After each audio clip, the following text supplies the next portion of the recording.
नमस्कार दोस्तों, आपको हमारे चैनल पर स्वागत है। आज हम इस वीडियो में बताएंगे कि श्री कृष्ण ने दुर्योधन को बताया कौरवों की हार का असली कारण। तो इसे जानने के लिए वीडियो को अंत तक बने रहे और चैनल पर नए हैं तो कृपया चैनल को सब्सक्राइब करें। आइए जानते हैं। भीम ने दुर्योधन की जंघा उतार दी थी। वह खून में लथपथ होकर रणभूमि पर गिरा हुआ था। बस कुछ ही समय में दम तोड़ने वाला था, लेकिन भूमि पर गिरे हुए ही उसने श्री कृष्ण की ओर देखते हुए अपने हाथ की 3 अंगुलियों को बार बार उठाकर कुछ बताने का प्रयास किया।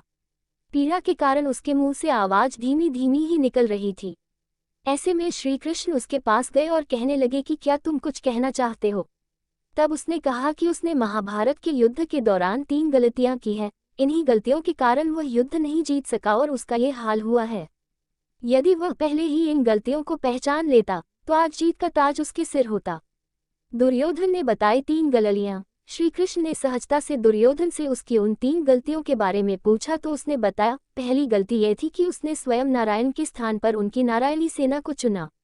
यदि नारायण युद्ध में कौरवों के पक्ष में होते तो आज परिणाम कुछ और ही होता। दूसरी गलती उसने ये बताई कि अपनी माता के लाख कहने पर भी वह उनके सामने पेड़ के पत्तों से बना लंगोट पहन कर गया। यदि वह नग्नावस्था में जाता तो आज उसे कोई भी योद्धा परास्त नहीं कर सकता था।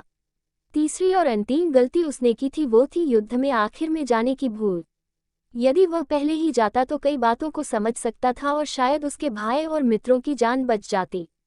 असली कारण। श्री कृष्ण ने विनम्रता से दुर्योधन की यह सारी बात सुनी। फिर उन्होंने उससे कहा, तुम्हारी हार का मुख्य कारण तुम्हारा अधर्मी व्यवहार और अपनी ही कुलवधू का वस्त्राहरण करवाना था। तुमने स्वयं अपने कर्मों से अपना भाग्य लिखा। श्री कृष्ण के कहने का तात्पर्य यह था कि तुम अपनी इन 3 गलतियों के कारण नहीं हारे, बल्कि तुम अधर्मी हो इसलिए हारे। ये सुनकर दुर्योधन को अपनी असली गलती का एहसास हो गया। भगवान श्री कृष्ण कभी भी कौरवों के साथ नहीं होते। यह उनकी ही लीला थी कि दुर्योधन ने उनकी जगह उनकी सेना को मान लिया।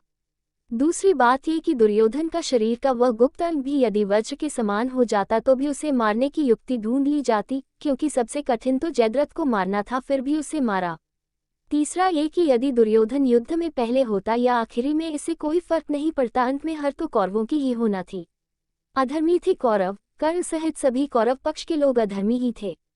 कर्ण ने भी भरी सभा में द्रौपदी का अपमान किया था और उसने भी कोई कम पाप नहीं किए थे। अब सवाल यह उठता है कि कौरव पक्ष में गुरु द्रोणाचार्य और भीष्म जैसे ज्ञानी ध्यानी कई महारथी लोग थे, फिर भी उनके पक्ष को अधर्मी कहा गया।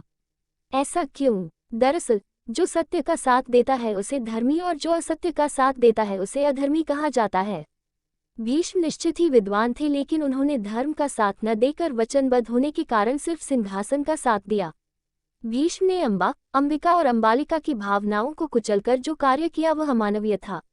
भरी सभा में जब द्रौपदी को निर्वस्त्र किया जा रहा था तो भीष्म चुप बैठे थे। भीष्म ने जानते बुझते दुर्योधन और शकुनी के अनैतिक और छलपूर्ण खेल को चलने दिया। भीष्म ने ऐसे कई अपराध किए थे जो किसी भी तरह से धर्म द्वारा उचित नहीं थे। पांडु के जंगल चले जाने के बाद धृतराष्ट्र को सिंहासन मिला। किंवदंती है कि गांधारी धृतराष्ट्र से विवाह नहीं करना चाहती थी, लेकिन भीष्म ने अपनी शक्ति का दुरुपयोग कर गांधारी का विवाह धृतराष्ट्र से कराया था। जब गांधारी गर्भ से थी तब धृतराष्ट्र ने अपनी ही सेविका के साथ सहवास किया, जिससे उनको युयुत्सु नाम का एक पुत्र मिला। गांधारी के लाख समझाने के बावजूद धृतराष्ट्र ने अपने श्वशुर गांधारी के पिता और उसके पुत्रों गांधारी के भाई को आजीवन कारागार में डाल दिया था। मृत्यु से पहले गांधारी के पिता सुबाल ने धृतराष्ट्र से शकुनी को छोड़ने की विनती की, जो धृतराष्ट्र ने मान ली थी। दुर्योधन एक अधर्मी सोच का व्यक्ति था। उसकी जिद, अहंकार और लालच ने लोगों को युद्ध की आग में झोंक दिया था, इसलिए दुर्योधन को महाभारत का खलनायक कहा जाता है। महाभारत की कथा में ऐसा प्रसंग भी आया है कि दुर्योधन ने काम पीड़ित होकर कुंवारी कन्याओं का अपहरण किया था। द्यूत क्रीड़ा में पांडवों के हार जाने पर जब दुर्योधन भरी सभा में द्रौपदी का अपमान कर रहा था तब गांधारी ने भी इसका विरोध किया था, फिर भी दुर्योधन नहीं माना था। यह आचरण धर्म विरुद्ध ही तो था।